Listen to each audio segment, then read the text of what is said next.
I just want to start off by saying every time I do these videos, I'm definitely not pronouncing things right. So if you're looking for a professional video, that's not what you're going to find here.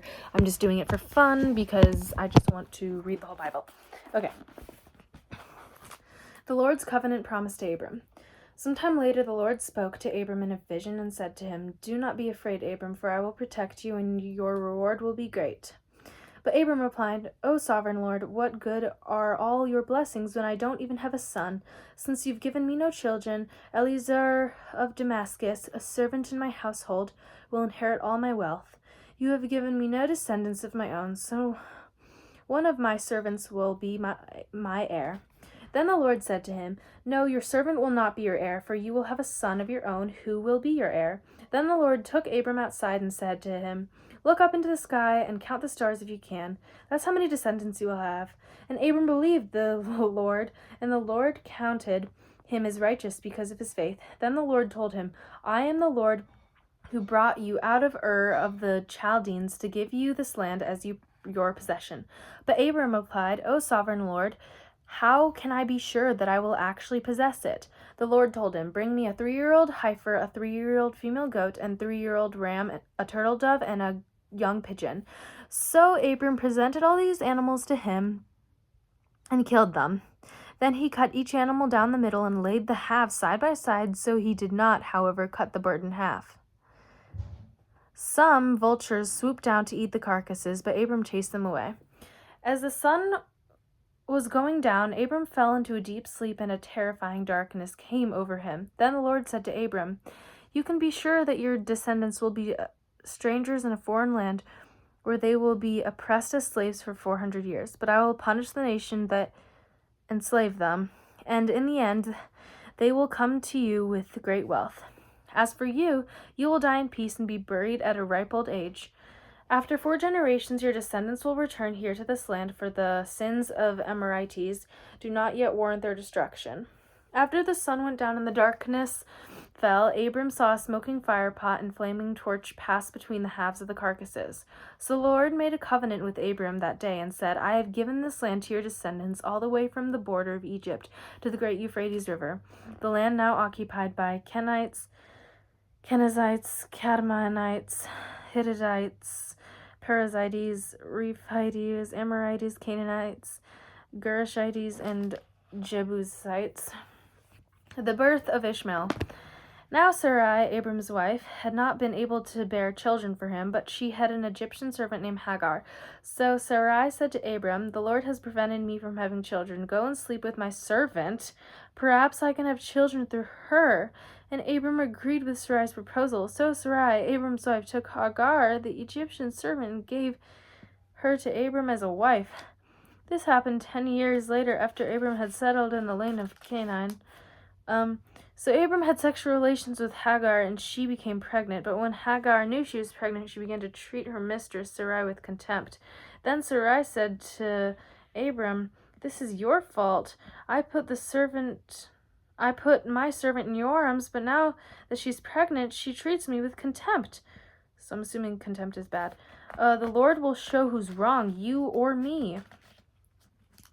Abram replied, "Look, she is your servant, so deal with her as you see fit." Then Sarai treated Hagar so harshly that she finally ran away. The angel of the Lord found Hagar beside a spring of water in the wilderness along the road of Shur.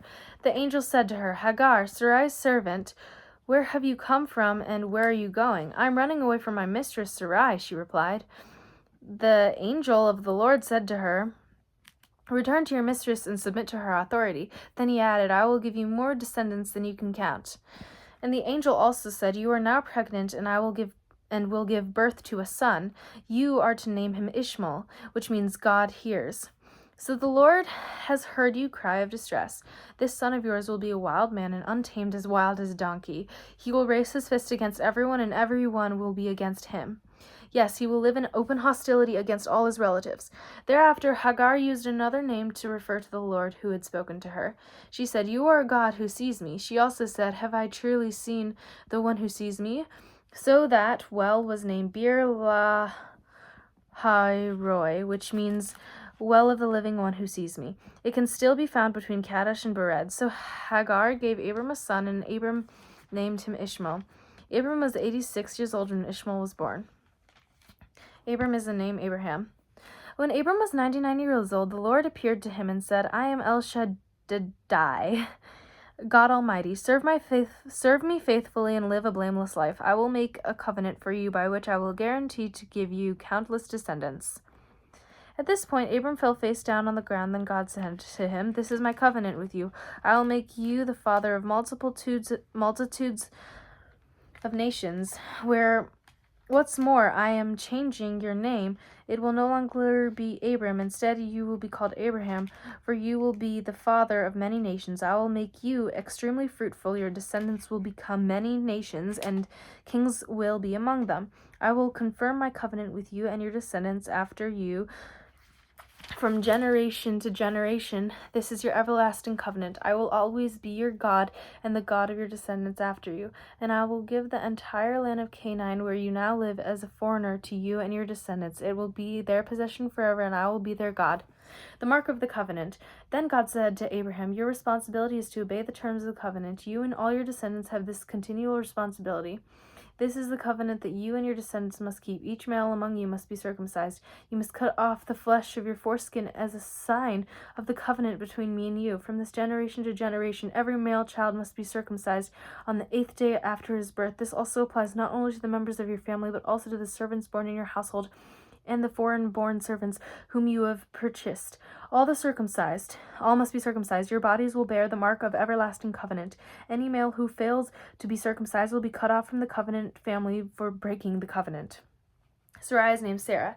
Then God said to Abraham, Regardless of Sarai, your wife, her name will no longer be Sarai, for now her name will be Sarah, and I will bless her and give you a son from her. Yes, I will bless her richly, and she will become the mother of many nations. Kings of the nations will be among her descendants. Then Abraham bowed down to the ground, and he laughed to himself in disbelief. How could I become a father at the age of 100, he thought, and how can Sarah have a baby when she is 99 years old? So Abraham said to God, May Ishmael live under your special blessing. But God replied, No, so Sarah, your wife, will give birth to a son for you. You will name him Isaac, and I will confirm my covenant with him and his descendants as an everlasting covenant.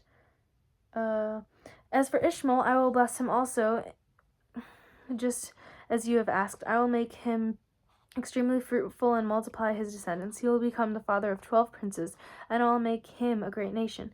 But my covenant will be confirmed with Isaac, who will be born to you and Sarah after this time next year. When God had finished speaking, he left Abraham. On that very day, Abraham took his son Ishmael and every male in the household, including those born there and those he had brought. Then he circumcised them, cutting off their foreskins just as God had told them. Abraham was 99 years old when he was circumcised, and Ishmael, his son, was 13.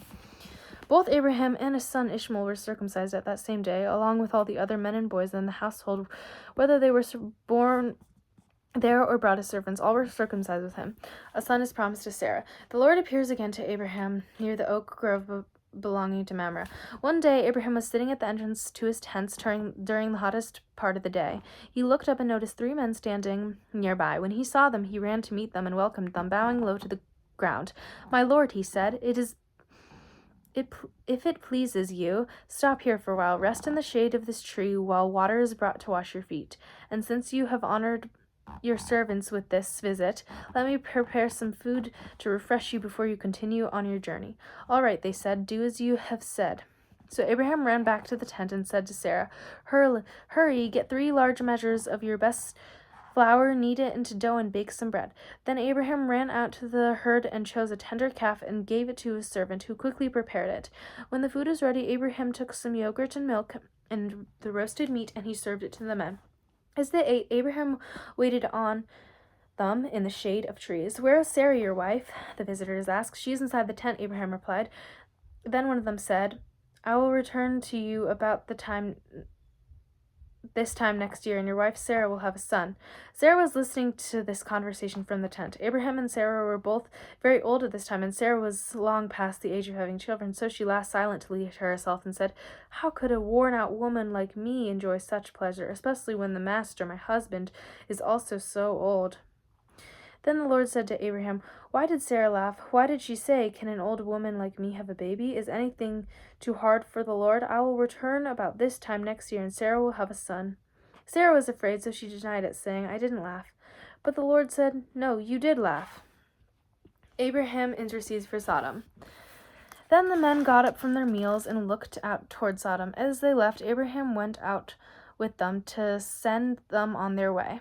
"Should I hide my plan from Abraham?" the Lord asked. "For Abraham will certainly become a great and mighty nation, and all the nations of the earth will be blessed through him. I have singled him out so that he will direct his sons and their families to keep the way of the Lord by doing what is right and just. Then I will do for Abraham all that I have promised." So the Lord told Abraham, "I have heard a great outcry from Sodom and Gomorrah because their sin was so flagrant. I'm going down to see if their actions are as wicked as I have heard. If not, I want to know." The other men turned and headed toward Sodom, but the Lord remained with Abraham. Abraham approached him and said, "Will you sweep away both the righteous and the wicked? Suppose you find 50 righteous people living there in the city. Will you still sweep it away and not spare it for their sakes? Surely you will not do such a thing, destroying the righteous along with the wicked. Why would you be treating the righteous and the wicked exactly the same? Surely you wouldn't do that. Should not the judge of all the earth do what is right?" And the Lord replied, "If I find 50 righteous people in Sodom, I will spare the entire city for their sake." Then Abraham spoke to him, "Since I have begun, let me speak further to my Lord, even though I am but dust and ashes. Suppose there are only 45 righteous people rather than 50. Will you destroy the whole city for the lack of 5? And the Lord said, "I will not destroy it if I find 45 righteous people there." Then Abraham pressed his request further. "Suppose there are only 40? And the Lord replied, "I will not destroy it for the sake of 40. "Please don't be angry, my Lord," Abraham pleaded. "Let me speak. Suppose only 30 righteous people are found." And the Lord replied, "I will not destroy it if I find 30. Then Abraham said, "Since I have dared to speak to the Lord, let me continue. Suppose there are only 20. And the Lord replied, "Then I will not destroy it for the sake of 20. Finally, Abraham said to the Lord, "Please don't be angry with me if I speak one more time. Suppose only 10 are found there." And the Lord replied, "Then I will not destroy it for the sake of 10. When the Lord had finished his conversation with Abram, he went on his way, and Abraham returned to his tent. Sodom and Gomorrah destroyed. That evening the 2 angels came to the entrance of the city of Sodom. Lot was sitting there, and when he saw them, he stood up to meet them. Then he welcomed them and bowed with his face to the ground. "My lords," he said, "come to my home to wash your feet and be my guests for the night. You may get up early in the morning and be on your way again." "Oh, no," they replied, "we'll just spend the night out here in the city square." But Lot insisted. So at last they went home with him. Lot prepared a feast for them, complete with fresh bread made out of yeast, and they ate. But before they retired for the night, all the men of Sodom, young and old, came from all over the city and surrounded the house. They shouted to Lot, "Where are your men who came to spend the night with you? Bring them out so we can have sex with them." So Lot stepped outside to talk to them, shutting the door behind them. Please, my brothers," he begged, don't do such a wicked thing.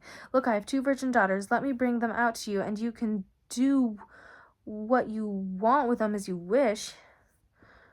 But please leave these men alone, for they are my guests and under my protection." "Stand back," they shouted. "This fellow came to town as an outsider, and now he's acting like our judge. We'll treat you far worse than those other men." And they lunged towards Lot to break down the door. But the 2 angels reached out, pulled Lot into the house, and bolted the door. Then they blinded all the men, young and old, who were at the door of the house, so they gave up trying to get inside. I remember this. I remember this story from when I was younger, when they made the guys blind. That's crazy. Except I didn't know the sex part, because obviously when I was younger I wasn't learned about that. And they gave up trying to get inside. Meanwhile, the angel questioned Lot. "Do you have any other relatives here inside the city?" They asked, "Get them out of this place, your son-in-laws, sons, daughters, or anyone else. For we are about to destroy this city completely. The outcry against this place is so great it has reached the Lord, and he has sent us to destroy it." So Lot rushed out to tell his daughters' fiancés. Quickly, they got out of the city. Quick, get out of the city. The Lord is about to destroy it." But the young men thought he was only joking. At dawn the next morning, the angels became insistent. "Hurry," they said to Lot. "Take your wife and your 2 daughters who are here. Get out right now, or you will be swept away in the destruction of the city." When Lot still hesitated, the angel seized his hand of his wife and 2 daughters and rushed them to safety outside the city, for the Lord was merciful. When they were safely out of the city, one of the angels ordered, "Run for your lives and don't look back or stop in the valley. Escape to the mountains or you'll be swept away." "Oh no, my lord," Lot began. "You have become so gracious to me and saved my life, and you have shown such great kindness. But I cannot go to the mountains. Disaster would catch me up there, and I would soon die. See, there is a small village nearby. Please let me go there instead. Don't you see how small it is? Then my wife will be saved." "All right," the angel said. "I will grant you your request. I will not destroy the little village. But hurry, escape to it, for I can do nothing until you arrive there." This explains why the village was known as Zor, which means little place. Lot reached the village just as the sun was rising over the horizon. Then the Lord rained down the fire-burning sulfur from the sky on Sodom and Gomorrah. He utterly destroyed them, along with the other cities and villages on the plain, wiping out all the people and every bit of vegetation. But Lot's wife looked back as she was following behind him, and she turned into a pillar of salt. Abraham got up early that morning and hurried out to the place where he had stood in the Lord's presence. He looked out across the plains toward Sodom and Gomorrah and watched as columns of smoke rose from the city like smokes from a furnace. But God had listened to Abraham's request and kept Lot safe, removing him from the disaster that engulfed the cities of the plain. Lot and his daughters. Afterwards, Lot left Zor because he was afraid of the people there, and he went to live in a cave in the mountains with his 2 daughters.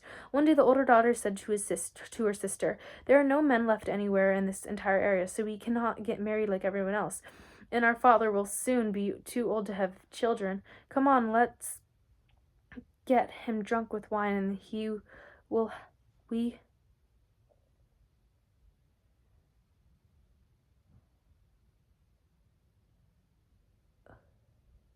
we will have sex with him.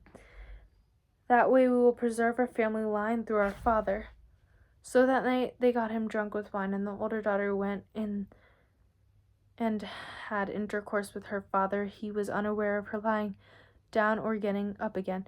The next morning the older daughter said to her younger sister, "I had sex with our father last night. Let's get him drunk with wine again tonight, and you can have sex with him.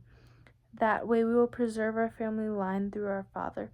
So that night they got him drunk with wine again, and the younger daughter went in and had intercourse with him. As before, he was unaware of her lying down or getting up again. As a result, both of Lot's daughters became pregnant by their own father. When the older daughter gave birth to a son, she named him Moab, because he became the ancestors of the nation known as the Moabites. When the younger daughter gave birth to a son, she named him Ben-Ammi. He became the ancestor of the nation now known as Ammonites. Abraham deceives Abimelech. Abraham moved south to Negev and lived for a while between Kadesh and Shur, and then he moved out to Gerar, where he was living there as a foreigner. Abraham introduced his wife Sarai by saying, "She is my sister."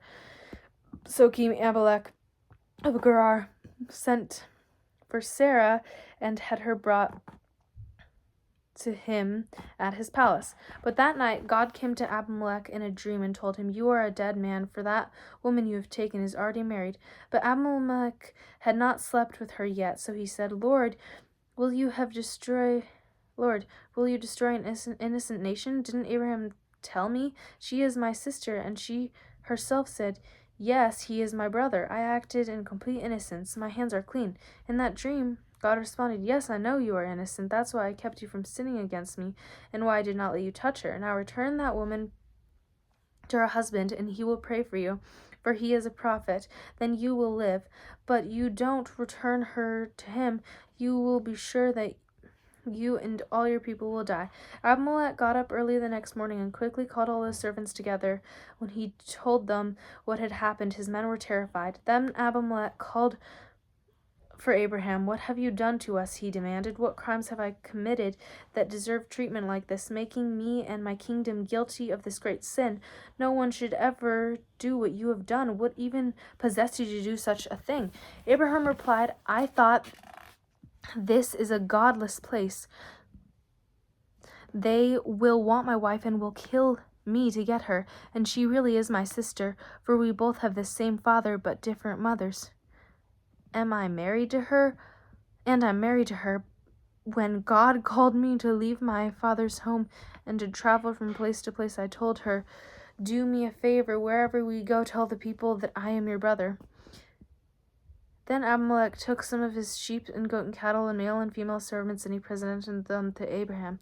He also returned his wife Sarah to him. Then Abimelech said, look over my land and choose any place where you would like to live. And he said to Sarah, look, I am giving your brother 1,000 pieces of silver in the presence of these witnesses. This is to compensate you for any wrong I may have done to you.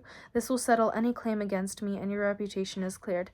Then Abraham prayed to God, and God healed Abimelech, his wife, and his female servants so they could have children. For the Lord had caused all the women to be infertile because of what happened with Abraham's wife Sarah.